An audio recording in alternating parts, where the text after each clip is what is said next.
Tonight's episode of the Smarmy Grin podcast is brought to you by Jalopy Rent-A-Car. Are you on a budget? Are you a local that needs to rent a car for the weekend? Are you a tourist in need of a car? Come to Jalopy Rent-A-Car and rent yourself a beater.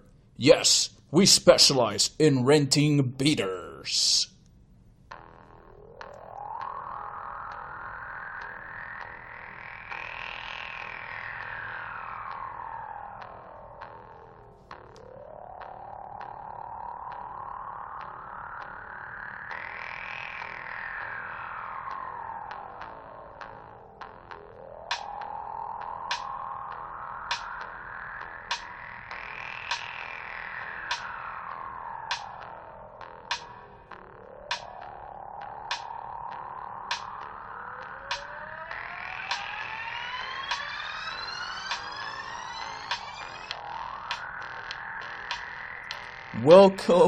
Welcome back to the third episode of the Smarmy Grin podcast on this beautiful Sunday, September the 3rd, 2017. On tonight's episode, I'll be talking about Joel Osteen. Again, I know you guys are probably getting tired about me talking about Joel Osteen. Also, I'll be talking about Hurricane Irma and the storm behind that.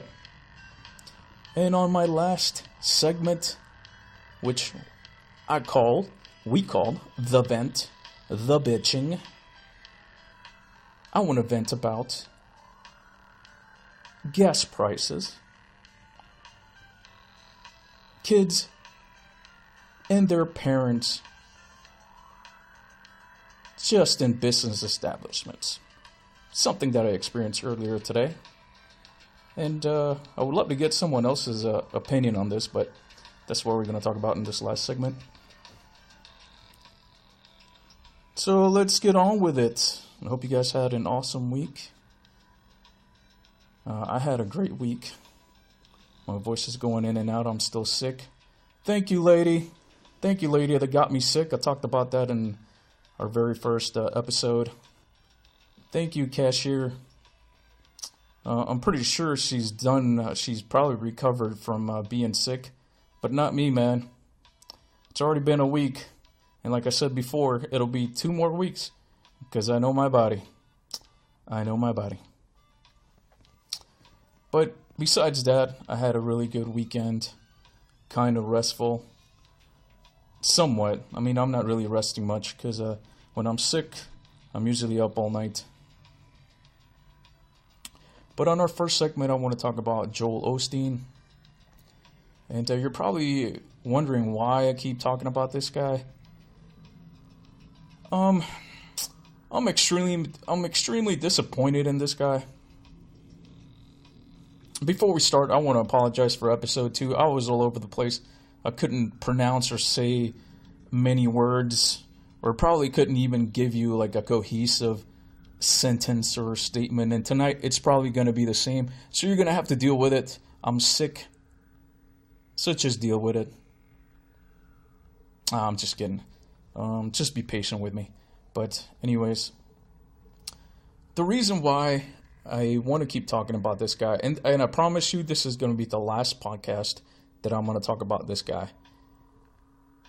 It's because I just feel scammed by this guy.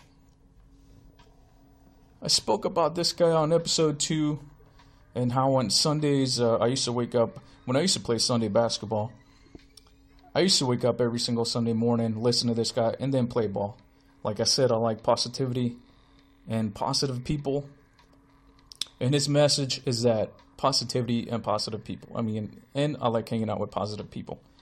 But I don't know, man. If you're the pillar, a so-called pillar of the community, why did you close your doors to your church to the people that needed it the most last weekend during Hurricane Harvey? And like I said, I saw a couple of guys on YouTube. They made their own video. They went down to the church. One of the guys walked like 3 miles. And you can see this. on YouTube. One of them, actually, the title is "Man Walks 3 Miles to the Compact Center." So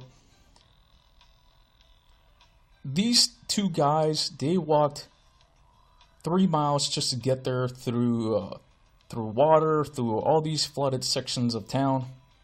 And they finally make it there, and that whole place is dry. It might not have been the case that weekend, during and after the storm. But from what I saw from the video that one of the guys made on Tuesday, and then the other video that was made by the other gentleman that Wednesday, the place was completely dry. The garage next door, which is like 5 or 6 levels, maybe less than that, was completely dry. So that's when I got, and I'm glad that these guys uploaded these videos, and that's when I got upset at Lakewood Church. Because if you have 2 buildings that are completely dry, why would you not open your doors to the people that need it? And if Lakewood didn't want these people inside the compact center, all these different displaced people, you could have just placed them in that garage. If you didn't want to deal with the mess, then just place them in that garage. So you start seeing stories like that, and then this guy Joel Osteen goes on all these different news networks, and he's just backpedaling, and the dude is fibbing the whole time. I actually like that word, fibbing. I first learned about this word when I was, I think, in 6th grade. And I used to watch that cartoon back in the days. This is like late 80s. I used to watch that cartoon, DuckTales. It's like one of my favorite shows.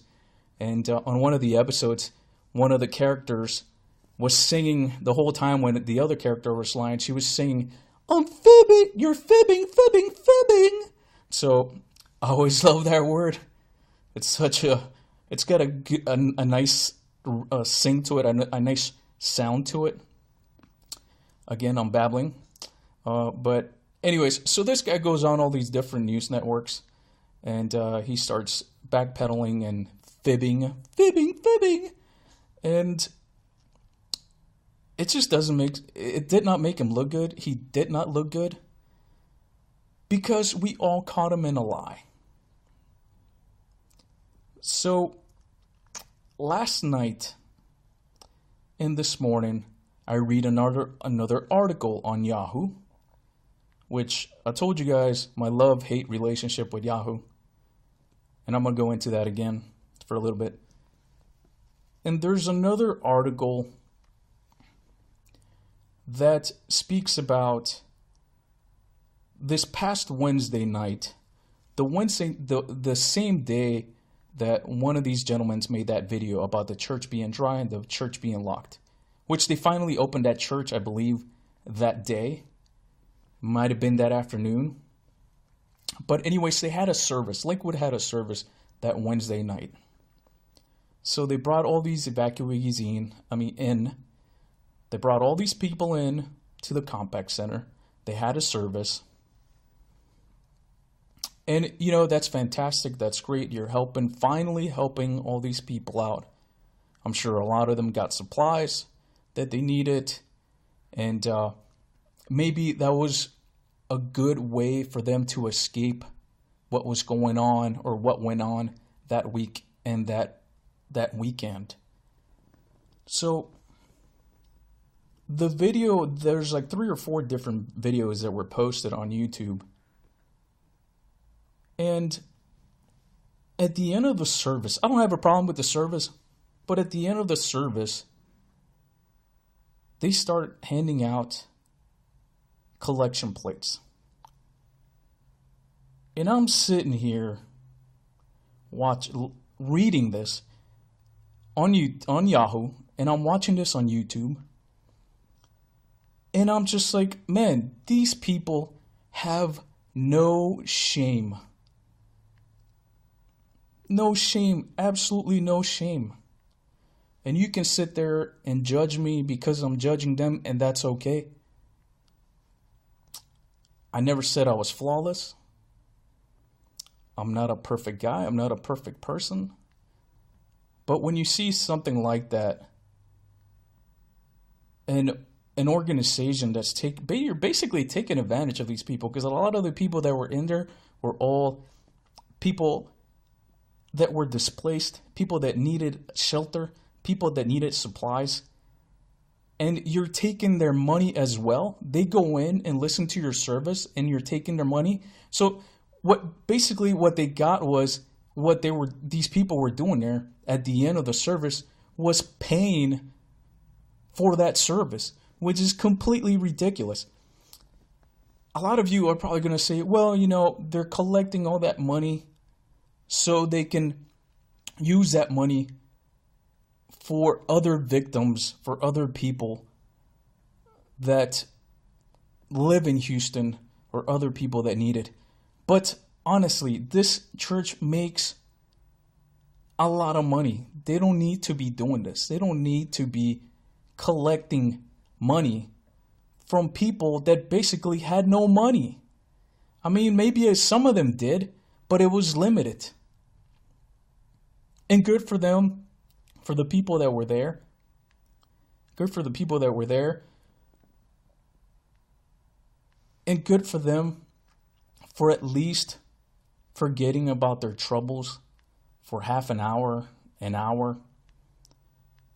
But it was just, I don't know. It was kind of disgusting, honestly. How can you start passing around collection plates? I mean, I couldn't live myself with doing that. It's absolutely disgusting, honestly. And call me whatever you want to call me, but it really is. It's disgusting. How can you start collecting money out of these people that were there for shelter? I just don't get it. I don't get this church. And you guys are just looking even worse every single day.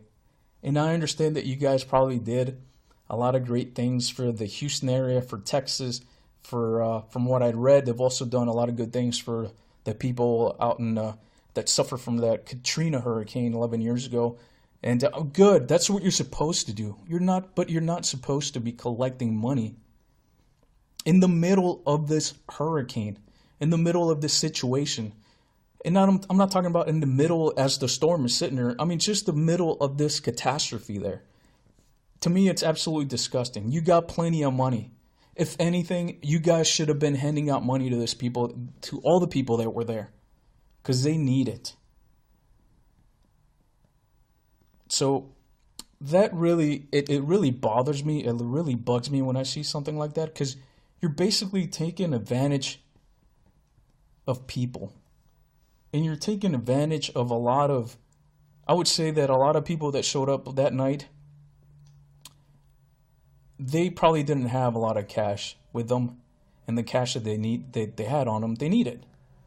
So you're basically taking advantage of those people. That is so disgusting. I'm sorry. And if you were there, and if you handed out money, you are a better person than what that church makes itself look out to be. So it's extremely disappointing from that point of view. And this is why I keep talking about this, and this is why this story is so, oh my God. For some reason, I can't let it go, but it just bothers me. But I just hope that this church will use this money to help all these people out and more people out from this storm. But after watching this, I doubt it. I don't think that they're going to be... Yeah, they're helping out now. I mean, good for you.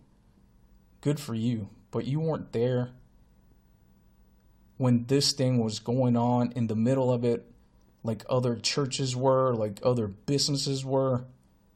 You were not there. So it seems like by this church's actions, they're taking advantage, complete advantage of the situation and all the people that live there. And all the people that were affected by this hurricane. And it's going to take a while before this area cleans up, before it recovers. So instead of collecting money, you should have seized that, period. You should have seized it. Whoever had that idea to start collecting money after that service, and probably happened today in today's services, because they have a service every single Sunday. So you guys, that should have never been a thought. That should have been on your website. What you could have said, if you would like to make a contribution, you can go to this link to our website and make a contribution. But do not go around with collection plates and collect people who need the money the most. It's absolutely disgusting. And anything that they say, you have to take with a grain of salt now. Because seriously, are you going to believe these people from now on? No, I'm not. This church has made a lot of money. They don't need to be collecting more money in times like this. So it's just mind-boggling why they're doing this. Maybe they don't care. Maybe that's it. Maybe they don't care. Maybe they think that the church is so big that they can get away with anything and everything. So maybe that's probably their train of thought, because that's what it looks like to me. From everything that's happened since Hurricane Harvey hit that area, and the inaction that they had, and then finally acting when the waters were receding, and then on top of that, these two buildings were locked. On top of that, that Wednesday night, they were collecting money from all these people that were there, that were looking for shelter, or just maybe looking for a couple of hours of escape. That is absolutely disgusting. So I don't understand why other people are not talking about this. Yahoo's probably the only place that it's been talking about it since last week, and I absolutely hate Yahoo. And the only reason I like Yahoo, which I said in episode 2, is because of the reaction comments. The reaction comment section is the best thing that's going on, that's always gone on with Yahoo. So they're the only ones covering it. You see it on YouTube, but a lot of people that are putting up all these videos are just regular, normal people like you and I. There was another video of today's earlier service at Lakewood, where a preacher, this was uploaded by a few people on YouTube, a preacher stood up with his Bible, and it was basically telling the whole congregation, and even the people, even the person who was Victoria Osteen, he was shouting out, "You guys," he didn't say it like this, but what it sounded like after he was being escorted out of the building, he was telling the whole congregation that this is who you should be following, and it's the Bible. And I'm not going to make this into a religious thing, because I am a religious person, but I'm not a devout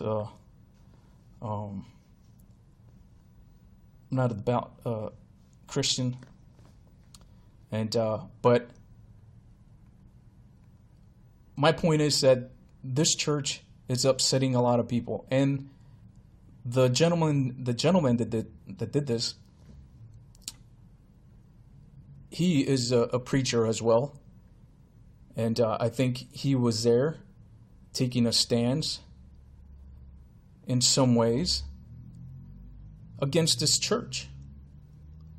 So it's disappointing to see this and this with this church, what's going on, what's been happening for the last week now, a whole week now. And I don't know what else to say. I don't understand why other people or other news outlets are not covering the story more. And excuse me, I said devout earlier. It's not devout, it's devout. Like I said, I'm sick.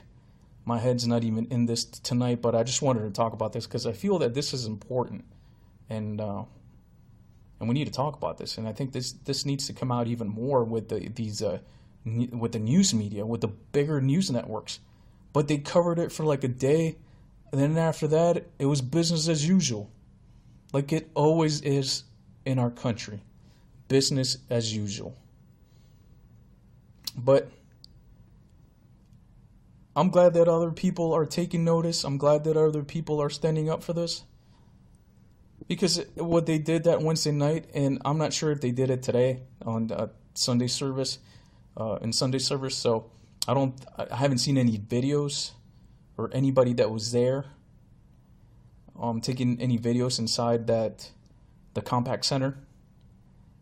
So I haven't seen anything that has come out for today's service, as far as anybody recording anything or anything else that's going on as far as them handing out collection plates. But honestly, why would you hand out collection plates? These people don't need that right now. They need help. They don't need you to hand out collection plates in a time of need. Are you kidding me? It's ridiculous. I'm going to read you a couple of comments on the Yahoo section. This is my favorite thing to do because a lot of these are very funny.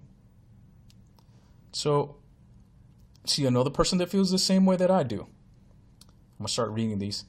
Disgusting. If I were a parishioner, I would find a new church to attend. Exactly.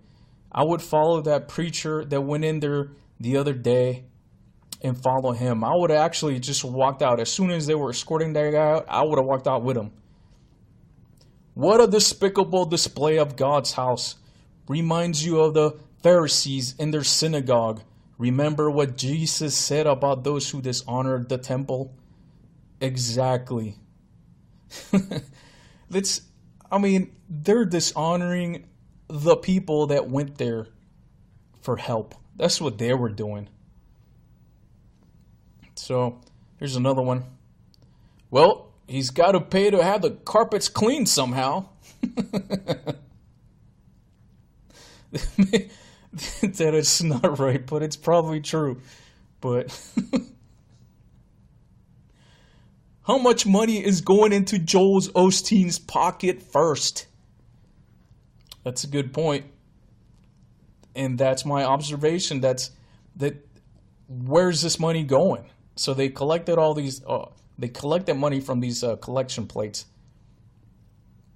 And where's this money going to go? Honestly, if I was sitting there and they started collecting money, I would have walked out. I'm not trying to sound selfish or anything like that. I'm not there for them to give me money. I'm just there for shelter and to hear something positive in a religion that I believe in. But then at the end of the service, I got somebody hitting me up for money. Come on, man. I just lost my house. I just lost all my belongings. I might have just lost a family member, a friend, a neighbor. And you guys are hitting me up for money. Come on, get out of here. Here's another one. After he showed his true colors, if people are still attending and giving him money, I have no sympathy. Fool me once, shame on you. Fool me twice, shame on me. So you have, in this reaction comments here on Yahoo, you have a lot of people that feel the same way as I do. Here's another one. I am going to puke. Someone said that on, I don't know if you guys remember that from episode 2, but someone also said, I am going to hurl. Oh, man. Let me see if I can find another good one here. Are you kidding me right now? You can't make this stuff up. Asking for money from someone who has lost everything. Unbelievable. Bad timing. Wait at least a few days. And that's exactly how I feel. You don't come out that same Wednesday night from a day that you were on all these different networks, basically backpedaling and fibbing throughout all these interviews. And then later on that night, you start collecting money. This was Wednesday night, people. Remember, Wednesday night. Houston was still flooded. The waters were receding, but Houston was still flooded. It's absolutely ridiculous. If you're going to start doing something like this, then wait at least a month and then start collecting money. I think your church can survive 4 weeks, meaning 4 Sundays, 4 services, and Wednesday services, so that's 4. So I'm assuming if you guys do 2, that's 8 services. So that would have been 8 services. And you guys could have survived that. You guys could have held on for 8 services and then start collecting money. But you didn't. If it was for the victims instead of for lining his pocket like usual, he would have had a large secure container set up for people to drop donations off into the entrances and not taken an offering that night. Instead, he would have directed anyone that wasn't a displaced person to please open their hearts and their wallets and give what they could. Exactly. But personally, I wouldn't even ask that. Knowing what these people went through that week, I would have waited. I would have waited at least 4 weeks. So this just makes them look bad, and these people, just regular Joes, regular people, are slowly and surely exposing this church for what they've done this week, and that's the reason why they're being criticized. But they finally helped out, and they're finally helping people out. So good for them. And I hope that they help a lot of people out with this money. And then I hope that they, in some ways, they help the community recover. But come on, you have to suspend the collection plates at the end of service. So that's my take on that. I'm done with that. I'm not going to touch it anymore. 3 episodes is enough about talking about this guy in the church. And I truly do wish him all the best. There's no ill will here. I wish all of them the best. I wish this church all the best. So I'm done with that. And let's move on. And I would like to talk about Hurricane Irma for a little bit. Not too long. This podcast is going to be short tonight. I'm extremely sick from that cashier that got me sick a week ago. Thanks, lady. So I'm just going to keep this short tonight. And so we have another major hurricane out in the tropics. This thing right now, I believe, is a Category 2. Forecasters are not going to know where this thing is going to go, what path it's going to take. From everything that I've been watching, they're not going to know until Tuesday. I think from what they've said so far is that Tuesday they'll have a better idea in what path this storm is going to take. So I'm praying and I'm hoping that this storm will stay away from all of us. From all of us here in Florida, from all of us along the East Coast, the Gulf Coast. Just stay away, Irma. Just go home. I'm hoping that you'll stay out in the Atlantic and then just head north. Nobody wants you here. Just go away. One of the forecasters that I've been watching on YouTube, this guy has his own channel, and I've been watching him for the last 2 days. The last couple of days, he has kept me updated. I've subscribed to his channel, and he's doing a great job as far as keeping me informed. And I think he's doing a better job than a lot of these local forecasters. And I'm not saying they don't do a good job, but with the local forecasters and the national forecasters, there's a lot of drama that comes with that. There's a guy here in Central Florida who for a long time people call Scary Terry. For a reason they call him that. There's a reason behind it. There's a reason behind that, and there's a reason why they call him Scary Terry. So, but this guy that I found online, not online but on YouTube, he is basically, his forecast has said that this storm, by the end of the week, is going to be a Category 5 storm. And I'm sure that the major news networks and forecasters are saying the same thing. But a Category 5 whose wind speeds sustained is going to be at 181 miles. That's sustained. We're not talking about gusts. We're talking about sustained wind speed. That is absolutely crazy. Say what you say about global warming and what effect mankind has been having on global warming, but when you have more and more storms like this year in and year out, I'm starting to think there's something to that. And you guys should be thinking the same thing. As far as how much of it is because of us and what we've been doing to the environment, I don't know. But something is going on. We're having more and more storms like this.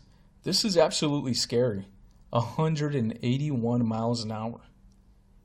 I mean, think about that. And this storm is at one point later on in the week, this coming week, it's going to be as big as the state of Texas. And that's kind of, there's the irony right there. But that's just crazy. 181 miles. As of right now, is a Category 2. Like I said in the previous episode, anything above a Category 2, I'm out. I'm done. See ya. As much as I love my house and as much as I love my city, I'm not staying around if a storm is above a Category 2. No way. Like that old saying, no way, Jose, I'm not staying. But you guys should do the same. If this storm is above a Category 2, get out. And if it's a Category 5 and people stay behind, even, because I've seen this before, mandatory evacuations. And you still have people that stay behind. Are you kidding me, people? Why are you staying behind? You're gambling. You're gambling on your life. But anything above a 2, I'm out. I'm not sticking around for that. Like I said, as much as I love my house, I'll see my house later. And I just want to say, thanks, Africa. Thanks again. Another one, right behind Irma. There's another tropical wave. And that one's going to become a hurricane as well. And if you live along the Gulf Coast and the East Coast, you know that if if a hurricane follows a certain path, the chances of the one behind it is going to follow that same path. Forecasters have been saying this for a long time, and it's true. I've seen that here many times, except for that one that zigzagged through our state.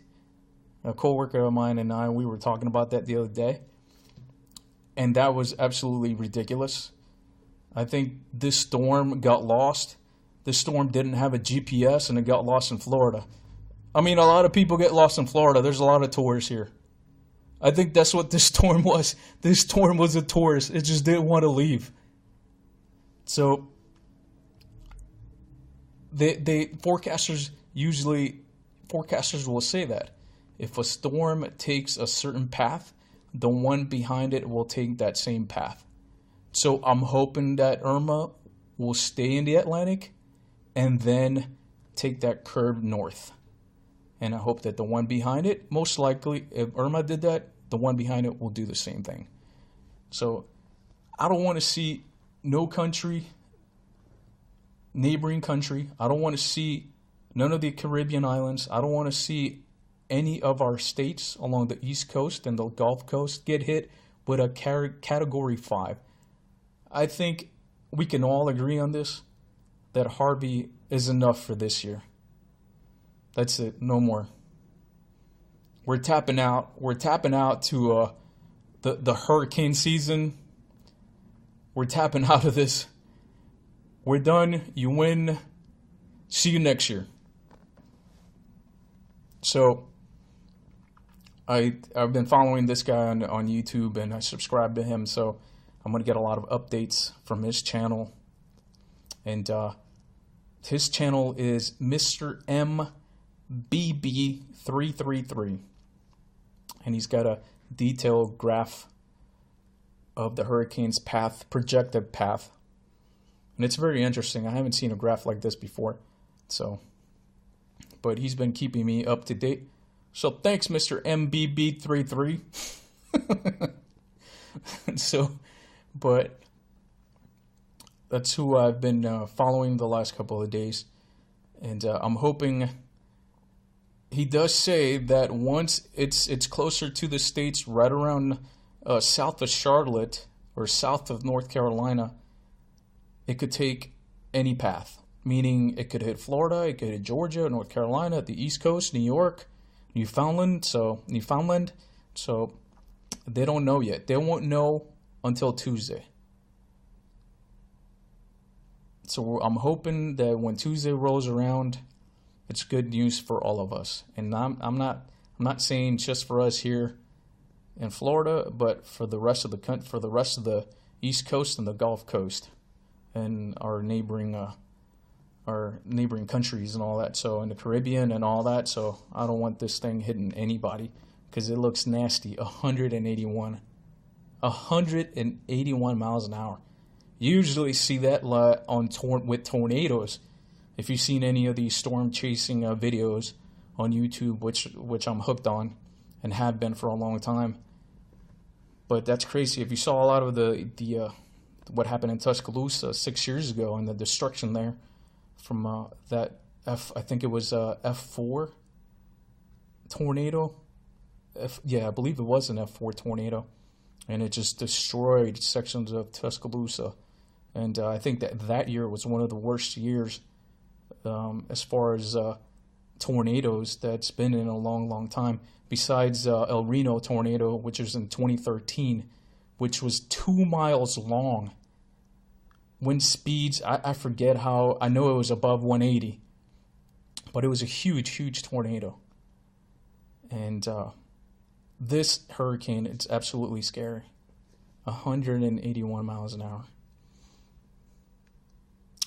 So I'm going to end with that, and hopefully Tuesday we'll get better news. And on our vent section, tonight's podcast, I'm kind of cutting it a little bit short because I'm still sick. I'm still recovering. Again, thanks, lady. So I want to talk about this last segment. I usually bitch about something, but I'm going to bitch about two things. And one of them is an observation that I had at the end of the week, this last week, and something that happened today. So the first thing that I'm going to talk about is hurricane related. I'm talking about gas gouging. I want to talk about gas gouging. So ever since Harvey hit, you guys probably noticed, because you probably noticed with your wallet, and you've been hit with your wallet. A couple of days after this hurricane hit, I'm looking at right around Tuesday or Wednesday, right around the midweek. Gas prices went up 10 cents. That Thursday night and a Friday, it went up like a nickel. If I remember my timeline right, yes, it was. Actually, it was midweek. It went up a nickel, then 10 cents. And then Thursday going into Friday, it went up like, 30 cents? Gas is at $2.60 a gallon. This is my take on this. I was talking with some friends about this. If a certain gas station, a lot of these gas stations get refilled every single week. You've seen those gas tankers out there refilling the gas tanks. You've seen them. I'm sure you have. If you've gone to a gas station and you've gotten gas, you've seen these tankers. So these gas stations get refilled. These gas tanks get refilled once a week. Because that's when I see them, once a week. So regardless if it's on a Monday or a Friday, it's once a week. If that gas and if those tanks have already been paid for that week or for however long that gas tank lasts, why do they raise the price of gas if those tanks cost them a certain amount of money the week before the hurricane? Isn't that gas gouging? Seriously, isn't it gas gouging? I'm sure there's an explanation for this. And maybe I don't know what's going on, which I can tell you I don't. But if those gas tanks have already been paid and they were paid for the week before that, and they paid a certain amount of money, then why did gas at that particular station go up 40 cents? Now, if they would have filled up that gas tank that Wednesday or Tuesday, because this storm Harvey hit Texas, the biggest oil producing state in the country. I get it. Gas prices are going to go up. But let's say if it was filled that Wednesday or Thursday, okay, I understand. Gas goes up. Fine. But if it was filled that Monday or the Friday before, why did gas go up that Wednesday and then again later on that week? That gas was already paid for by the gas station and the owner of that gas station, or owners or corporation or whatever. So maybe I don't understand. I mean, that's what it is. I don't understand how that happens. I don't understand why that's not gas gouging. And I'm not bitching about the price of gas, because even at $2.59, it's still lower than what we were paying 10 years ago, 9 years ago, 6 years ago, when the gas prices were up to, here in Florida, I think was like $3.50, $4. California was like $8, maybe more. So I'm not complaining about that. I'm just saying that's my observation. I'm not too literate I shouldn't even use the word literate, but I don't have enough knowledge behind the fluctuation of gas prices and grass prices. Funny, I wonder if grass has gone up too or fluctuated. Kind of doubt it, but I'm just joking. But anyways, so why the fluctuation? And why so much? I could see like 10 cents, 15 cents, but overnight from that Monday till the end of that work week, it was up 40 cents. So that's my observation on that. Maybe I don't understand it. Maybe I should read more about it and understanding and not bitch about it. But I'm just bitching about that particular scenario, not gas prices. I'm still thankful that gas is still $2.50 and under $3. And I hope it stays like that for a long, long time. Thank you, North Dakota. So I hope it stays like that for a while. So that's my take on that. That's my observation on that. Now, the last thing that I'm going to talk about. Every Sunday morning, I have a ritual. I've had this ritual for a long time. I usually get up. Of course, everybody does that. But I get up, go to the kitchen, make some coffee, make some breakfast. And I love making breakfast. To me, there's nothing better in this world than making breakfast. So I'll play a little bit of music, listen to someone's podcast, whatever I feel like listening to that Sunday morning, I usually do that. So I'll usually do that, make my breakfast, drink my coffee, watch a little bit of TV, and then go and play basketball with some friends. So after I come back, I usually go take a shower, and by this point, it's probably like right around 12:30, 1 o'clock in the afternoon. So I usually, after I take a shower and all that, I'll go to the local smoothie place. And tropical smoothie, you guys are the best. Your PBJ, your peanut butter cup is the best. I absolutely love that thing. I'm hooked on that. And so that's what I usually do. Sunday afternoons, I'll go there, pick up my peanut butter cup and a flatbread, whatever they have, a Chipotle chicken thing or whatever.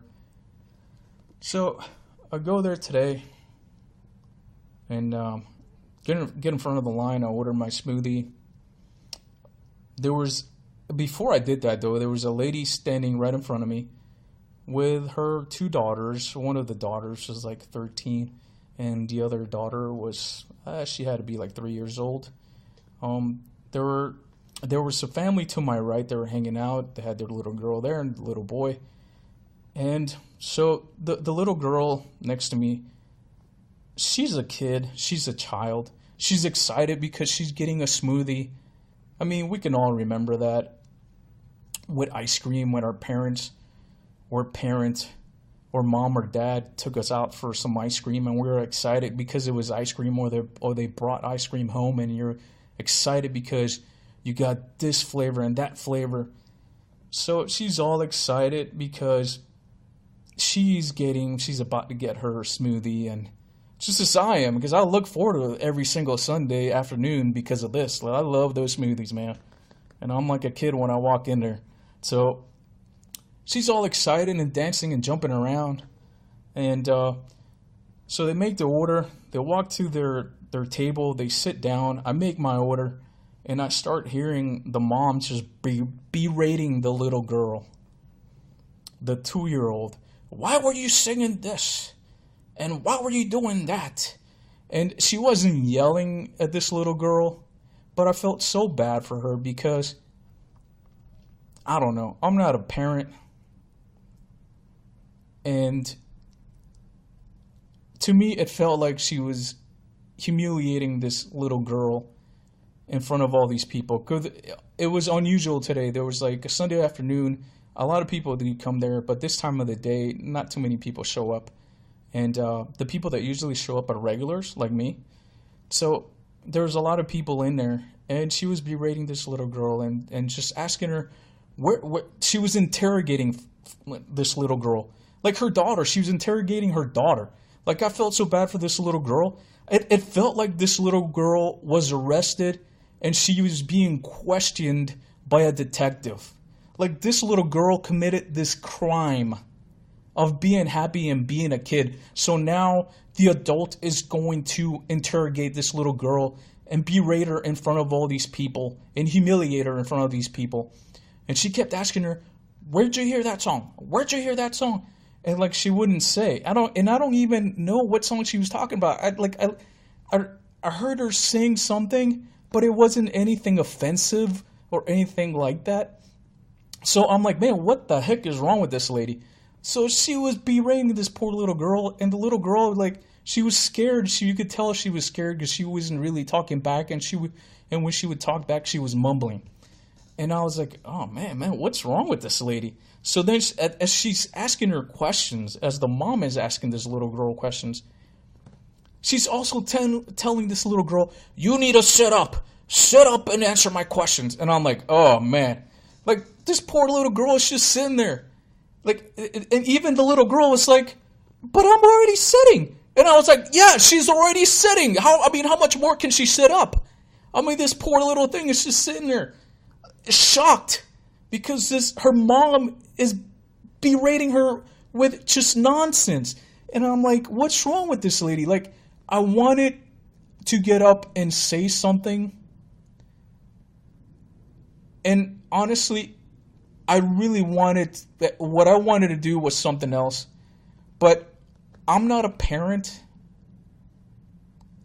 And everybody has their own way of just disciplining their kids. It's not that this lady was yelling at her. She was being, to me, what I thought was verbally abusive. She wasn't throwing F-bombs or this or that, but the way that she was talking to her was abusive and questioning her. And I was just like, if I had a little girl and she was doing that, and she was being a kid, even if she was being obnoxious to other guests, or to other customers or patrons, then I would have picked her up, I would have taken her outside, and I would have said, listen, I would have talked to her from person to person. You need to stop this. We're going to get our smoothie, and then we're going to go home. Or I would tell her, listen, if you don't stop this, we're going to take our smoothie and go home, and that's it. But if you behave, we'll sit there and we'll drink our smoothie and blah, blah, blah. But I would have talked to her like a human being. But this lady, I was kind of like, what is wrong with you, lady? Like, she's a child. She didn't do anything wrong. Yeah, I mean, she was singing and dancing, but she wasn't being obnoxious. I've seen worse kids at Walmart, for God's sake, and the parents don't say crap. We've all seen, like, parents like that at Walmart. So, and the parents don't say, and I don't mean like just kids being kids. I mean, kids doing really, like, bad things at Walmart and just being completely obnoxious and disrespectful. And I'm not talking about kids who were like 5, 6 years old. I'm talking about these teenagers. Those are kids to me.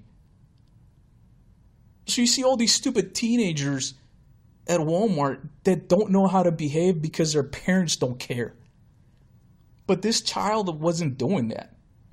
She was just being a kid. And I felt so bad for this little girl. I was like, oh my God. And I wanted to say something so bad. I really did. But I'm like, if I say something, this is going to escalate the whole situation. And to be honest, she wasn't being verbally abusive as using curse words or anything like that. But the way that she was talking to her was, you would consider it abusive. Because she's a child. And you're talking to her in that kind of manner. So from what I gathered, and from what I saw, this mom didn't want her kid to be, or doesn't want her kid to be a kid. And that's what kids do. That's what kids do. And I'll bring it back to this.